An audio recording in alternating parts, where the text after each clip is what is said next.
Баршаңызға қайырлы күн. Бүгін сіздермен түрік десертін дайындайтын боламыз. Ол үшін видеоны соңына дейін қарап, каналға тіркеліп, лайк басып, комментарий қалдыруды ұмытпаңыздар.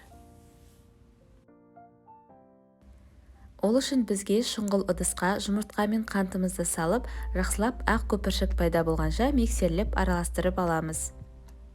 Кейін үстіне сұйық майымызды құйып, сүтті құйып, какао мен қопсытқышты ұнның үстіне салып, барлығын илектен өткізіп, біркелкі масса жасап аламыз.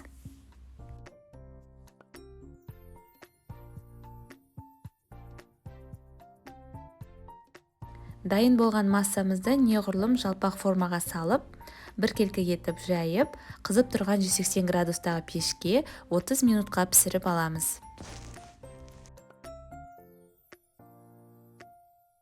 Әзірге пеште дайын болып піскенше біз кремін дайындайтын боламыз. Шұңғыл темір ыдысқа сүтімізді құйып, үстіне кукурузды крахмалымыз бен ұнымызды салып, жақсылап біркелкі етіп араластырып, түйіршік қалмайтындай қант пен ванилинді қосып, баяу отта араластыра отырып, қоюланғанша пісіріп алатын боламыз.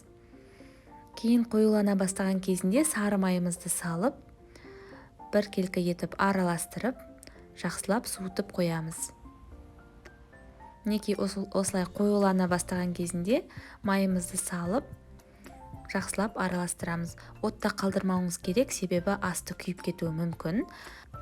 Піскен бисквитімізді видеода көрсетілгендей шпажканың көмегімен жақсылап осылай тесіп шығамыз. Кейін үстіне жылы сүтімізді құйып, жақсылап сіңген соң, креміміз суылған соң үстіне видеода көрсетілгендей лопатканың көмегімен орналастырамыз. Кейін үстіне какаоны сеуіп, 1-2 сағат тоңазытқышқа қойып, отбасыңызға ұсынсаңыз болады. Міндетті түрде дайындап көруге кеңес беремін.